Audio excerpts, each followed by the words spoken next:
In this course, we are going to do everything a business intelligence professional does on a daily basis. As this course is for beginners as well as advanced users, we will start from the basics and gradually build up your knowledge with clear and concise step-by-step instructions so it will prepare you to start your data analytical journey. In the section 1, which is mostly theory and demos, I will explain what is Power BI and its core features and why you should use Power BI versus other visualization softwares like Tableau, ClickView, etc. I will also go through installing Power BI desktop and how to sign up for Power BI service. We will also explore how Power BI eliminates a lot of IT challenges. To build stunning dashboard and beautiful reports, you need data. So in this chapter 2, we will explore the various ways to get data into Power BI. This is all hands-on approach, so I'm showing you the demo and I'd like you to please repeat those as we go along. So Power BI has hundreds of built-in connections. In this chapter, we're going to explore how we can read the data from CSV file, Excel files, web, even stream real-time data, then SQL Server OData. We will also explore the new feature in Power BI called data flow. Data flows are basically the new concept which is based on common data model from Microsoft. Dataflow has Gen 2 data lake behind it, so we can go from kilobytes to megabytes to petabytes in case of Power BI Premium. So we will explore all that in section 2, collect, ingest and import data. So now we have data. Data is not always clean. So we may have to mesh it up with other data sources, have to prep it, add rows, columns, headers, etc. In prep, clean and shape data, we're gonna explore all that. We're gonna adding rows, columns, removing rows and columns, pivoting, unpivoting, creating calculate columns and replacing the values within the columns, separating the columns, appending our queries, which are tables basically, and merge the queries. So this is all we're gonna do in prep, clean and shape data. So now we have data. Now we have to create the visualizations from the data. In section 4, Power BI visuals, we're gonna use that existing data we have to create the beautiful charts and graphs. I will also explain how to use those visuals, their pros and cons, what are the best practices for visuals like KPI, bar chart, stack chart, array chart, combo chart, etc. So this is all we're going to explore in section 4, Power BI visuals. Sometimes data from one source is not sufficient. So what we have to do is we have to gather the data from different sources. In this section 5, data modeling, we're going to explore if we have data from different sources, how we create the model. First, we're going to build our first report and publish it with a single source, but then we're going to cover the modeling basics, how the relationships works, what is normalization and denormalization, OLAP versus OLTP, or in data warehouse world, there is a schemas called star and snowflake. We're gonna know how star is different than snowflake schema. If you want to be the best at Power BI, you have to know DAX.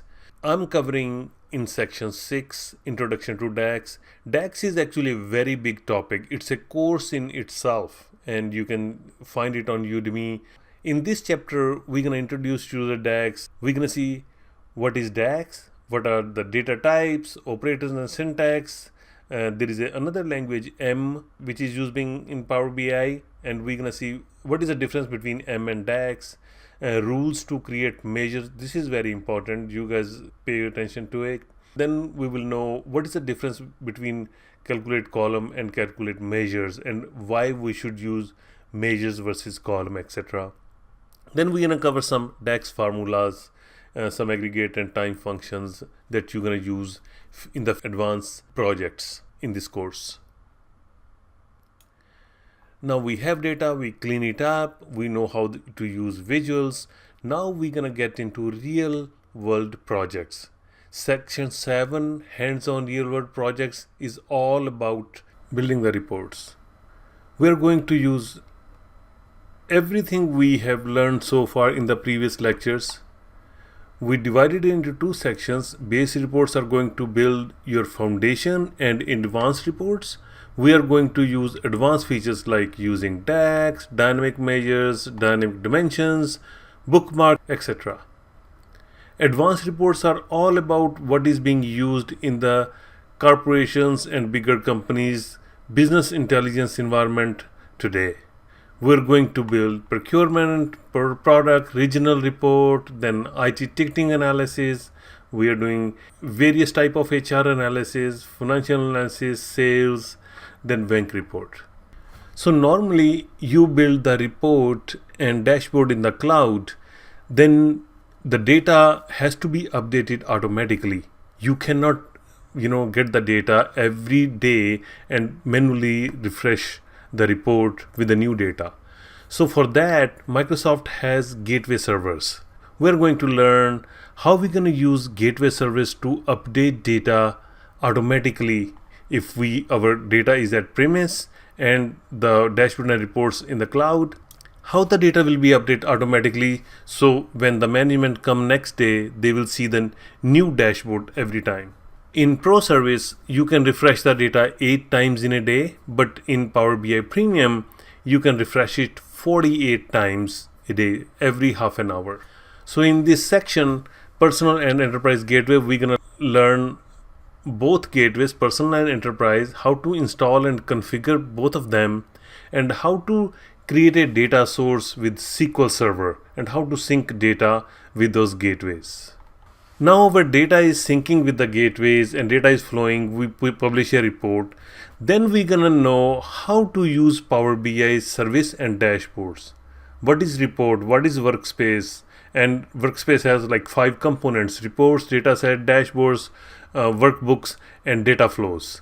So I covered data flows earlier, but we're gonna cover report, datasets, and dashboards, and everything about services. 6 different ways to create a dashboards, how to do everything on the dashboards, and what is quick insights, and what is QA, and how you use them, how to set up the alerts on your data, that it will alert you on your mobile phone when data changes, and what is row level security and how to configure it, etc. We're gonna see all hands-on examples with those, and you're gonna build it with me.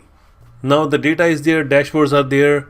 Now we're gonna work on sharing and collaboration. We're gonna show you many ways to share the application and what is their pros and cons of each method. We're gonna share using dashboards, workspaces, apps, publish to web, which is not the right way to do for corporate data, but we're gonna explore it and we're gonna see how we do it with hands-on exercises you're gonna do with me. So this will be our last section. After that, I may give you some advice, and we have a lot to cover, so let's get started. Thank you for taking the time to watch this video, and I will see you in the next lecture.